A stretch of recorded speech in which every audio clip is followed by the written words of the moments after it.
Hello everyone. Today I will be unboxing the DJI Pocket 4 Pro for you. So, without further ado, let's get to the unboxing. What we have today is the standard version, which is what we call the standalone unit. It still comes in the same plastic wrap as before, and inside there are the stickers and the quick start guide. Now let's look at the main unit. Just like the Pocket 4, it also comes with a standard little case for storage.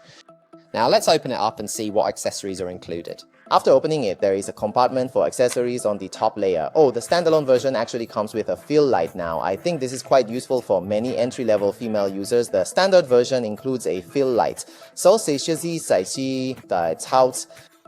And over here is the standard small handle, the threaded handle we mentioned, used to improve your grip. It can also charge the device and connect to our tripod. And there is also a wrist strap.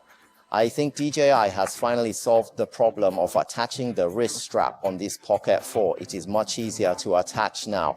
Let us take a look at the long-awaited main unit. It comes wrapped in this plastic film. Wow, the lens is actually quite large. Let's first take a look at the front of this device and then its sides. Over here there are contact points for the fill light, which can be attached directly using a magnetic snap-on design. Now let's look at the left side where it says Pocket 4P. Over here is the slot for the memory card, and this is a view of the back. Now let's look at the lens. Just like the rumors online, the main camera has a 1-inch sensor. It should have a maximum of 50 million pixels, and it's paired with an f2 aperture. It is not a camera with an adjustable aperture. And for the telephoto side, it has a 3x zoom. The main camera is a 20mm lens and the telephoto is a 60mm lens. The telephoto aperture is f1.7 and the sensor size is 1/3 of an inch. Those are all the specifications.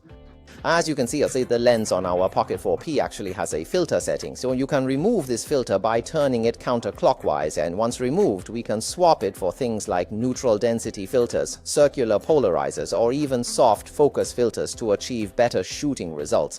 To install them, you just align the tabs and rotate it to lock it in place.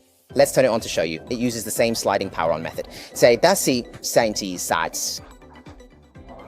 It powers on immediately. On the screen, you can clearly see a new 1x and 3x toggle at the bottom. We can use this zoom button to quickly switch to 3x magnification. In this 3x mode, we show we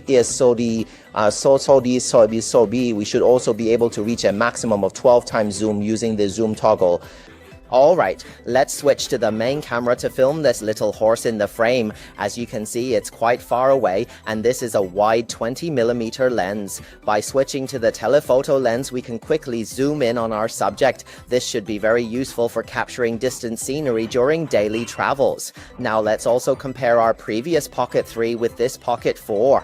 The one in the middle is our 4P with the Pocket 3, our 3rd generation product on the left, and our Pocket 4, but Series 4 on the right. From the front, you can clearly see that the lens on the 4th generation 4P is slightly larger. Let us show you a side view. On the side, both the 4P and the 4 have a protective slot for the memory card. The 3rd generation takes the card directly and its logo has vertical lines, while the Pocket 3 has horizontal lines. The lens on the side is clearly much larger as it is a dual lens system. I feel the weight has increased a bit, but it is still within an acceptable range. Now looking at the back, it is clearly a dual camera setup. The 4th and 3rd generations are actually quite similar, but the 4 Pro has a very distinct look. Moving to the other side, there are no major changes, though you can see the lens is a bit larger. Back to the front, once we return to the front, we can see that the 4th generation actually has 2 extra buttons. Both the 4 and the 4 Pro have these, one for zoom and one custom button, which the 3rd generation lacks, and otherwise there are no major differences in appearance.